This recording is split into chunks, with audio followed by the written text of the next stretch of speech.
Hitler बहू। एक शहर में शकुंतला अपने बेटे नितिन के साथ रहती थी। नितिन एक अच्छी कंपनी में जॉब करता था। शकुंतला ने अपने बेटे की शादी गांव की एक साधारण सी लड़की से करा दी, क्योंकि ये शकुंतला की आखिरी इच्छा थी। सुबह को शकुंतला देर तक सो रही थी, तभी रेशमा आई और बर्तन फेंकने लगी। बर्तनों की आवाज से शकुंतला घबरा कर उठी। क्या हुआ बहू, तू बर्तन क्यों फेंक रही है? यहाँ सब कुंभकर्ण है, इसलिए ढोल तो बजाने ही पड़ेंगे। मैं कहीं कोई सपना तो नहीं देख रही हूँ? कुछ और फेंक कर बताऊं कि सुबह हो गई है? नहीं नहीं, मैं उठ रही हूँ।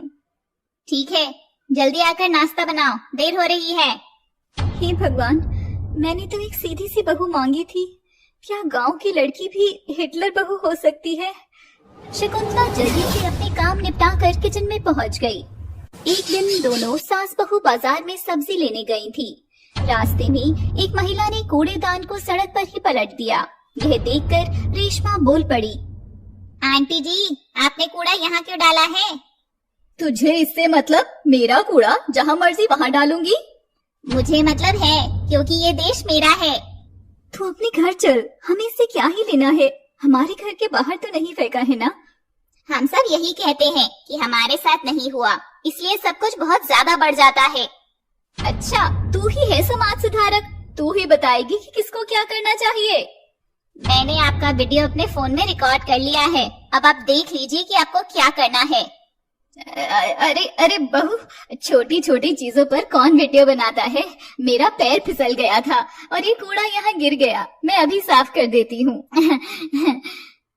महिला ने सड़क की सफाई कर दी। बहू, अब वो वीडियो डिलीट कर दे। अचानक से ये बदलाव कैसे आ गया आंटी जी? शकुंतला बहन, समझाओ ना बहू को कि वीडियो डिलीट कर दे। आंटी जी, मैंने आपकी कोई वीडियो बनाई ही नहीं है, मैंने सिर्फ ऐसे ही बोला था। सच में ऐसे ही बोला था? फिर ठीक है। रेशमा और शकुंतला अपने घर चली गईं। उनके जाने के बाद पड़ोस की महिला बात करने लगी। इनकी बहू तो बड़ी हिटलर है, इन्होंने सर चढ़ा रखी है। हमारी बहू बिल्कुल भी ऐसी नहीं है, जुबान बाहर नहीं निकाल सकती है। हाँ, कुछ ज्यादा ही हो रही है इनकी हिटलरगिरी। दोनों महिला आपस में बात करते हुए चली गईं। एक दिन शकुंतला से मिलने उसकी फ्रेंड आई। शकुंतला ने टेबल पे पहले से ही सारी तैयारी की हुई थी। शकुंतला, मेरे आने से पहले ही सारी तैयारियां कर ली है? मैंने नहीं किया ये सब। और फिर किसने किया? मेरी बहू ने तेरे आने से पहले ही ये कर दिया था। बहुत ही सुशील और संस्कारी बहू है। तेरी बहू तो बहुत अच्छी है, मैं तो अपनी बहू से बहुत परेशान हूँ। क्यों, क्या हुआ? ऐसी कैसी है तेरी बहू? मेरी कोई बात ही नहीं सुनती, बहुत बेकार है। मेरी बहू तो गाय है, गाय, बिल्कुल मुंह ही नहीं खोलती। तभी रेशमा अंदर से बाहर आई। माँ जी, मैं मार्केट जा रही हूँ, जब तक मैं वापस आऊँ सारा काम निपटा लेना, खाना बनाकर रखना। रेशमा कहकर चली गई। शकुंतला की फ्रेंड यह देखकर हंसने लगी।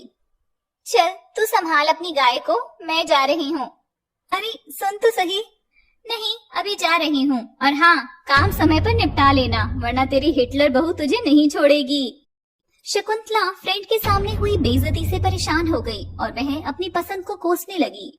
शाम को जब शकुंतला का बेटा नितिन घर आया तो उसने अपना दुख बताना शुरू किया। मैं रेशमा से बहुत परेशान हूँ। क्या हुआ माँ, आपने तो अपनी पसंद की बहू खोजी है। लेकिन मैं इससे बहुत परेशान हूँ, ये बिल्कुल हिटलर है। माँ गांव की है, ऐसा कैसे हो सकता है भला? लेकिन ऐसा हो रहा है। माँ, शादी से पहले भी मैं आपको यही कहना चाह रहा था कि शहर और गांव से कोई फर्क नहीं पड़ता है। फर्क पड़ता है तो इस बात से कि उसको संस्कार कैसे मिले हैं। क्या करूं मैं, मेरा तो जीवन ही खराब हो गया है। अच्छा तू बैठ, मैं खाना लेकर आती हूँ। शकुंतला खाना लेने चली गई। अगले दिन शकुंतला से 2-3 महिलाएं आकर लड़ने लगी। आवाज सुनकर रेशमा भी बाहर गली में आ गई। हिटलर बहू की शक्ल देखकर सभी चुप हो गए। क्या हुआ आंटी जी, मेरी सास से कुछ गलती हुई है क्या?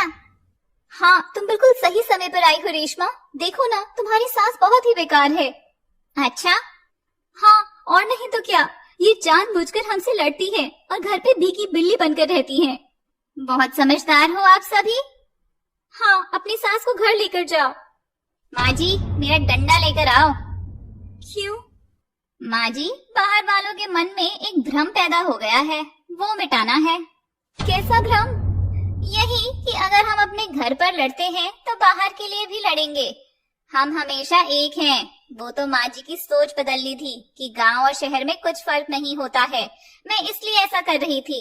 मुझे माफ कर दो माँ जी। शकुंतला की आंखों से आंसू आ गए। हाँ बहू, अब मेरी आंखें खुल गई हैं। बाकी महिलाएं वहां से चुपचाप चली गईं। दोनों सास बहू भी खुशी खुशी घर में गईं और अब रेशमा शकुंतला का पूरा ध्यान रखने लगी।